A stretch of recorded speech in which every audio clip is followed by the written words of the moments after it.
Among the tasks that pastors are expected to do, as listed among the parameters of the planning process, is that pastors must have oversight of temporal goods administration.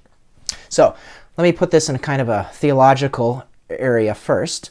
Priests share in a threefold office and mission of Jesus Christ as priest, prophet, and king: to sanctify, to teach, and to govern. The sanctifying office involves the celebration of the sacraments, the teaching office involves preaching and teaching the faith, and the governing office involves leading and shepherding God's people. So, this one has to do specifically about the governing office, and it includes making sure that the earthly goods of the parishes are ordered toward the mission of Jesus Christ.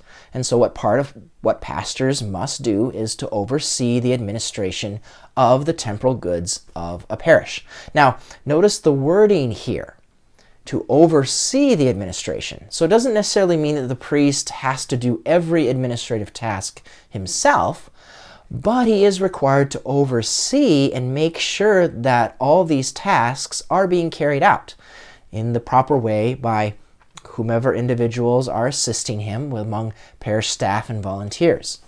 So each individual parish has various administrative aspects, such as finances, fundraising, caring for facilities, working on different building projects, school administration, all sorts of other things.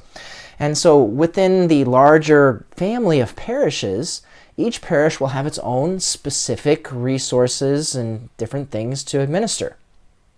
And so part of my concern, as well as I'm sure other priests' concern as well, is that the administrative tasks will take all of our energy, and so that we won't have any time left for the just as important other aspects, like, for example, leading evangelization. Priests are not trained primarily just to be administrators. Some do that part of their job better than others. Some do it really, really well.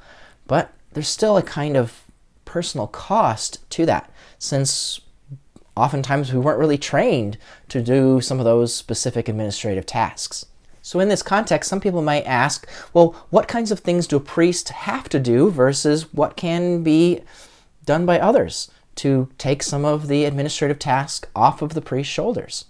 And so I think something that can help us to be able to think through that is considering the priest's potential management style. And this is something that's presented by the Amazing Parish. Is that the management style could go from negligence on one end to micromanagement on the other.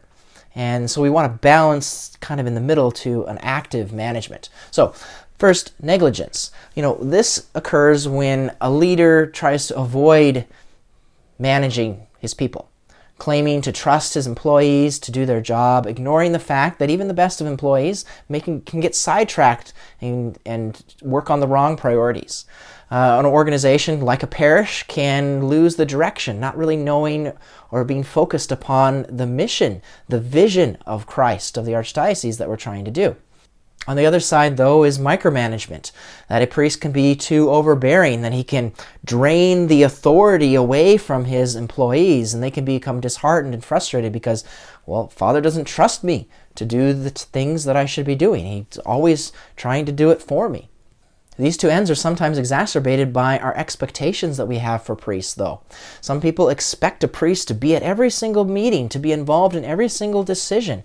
And so it kind of forces him into a kind of micromanagement. And that if he doesn't show up to every single thing or have to be a part of every conversation, that somehow he's now being negligent.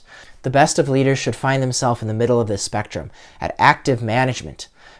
The priest actively guiding the parish, the leadership team, the various councils, the various individuals, staff members, and empowering them to embrace the responsibilities that are given to each of them without having to micromanage or be entirely absent from the process.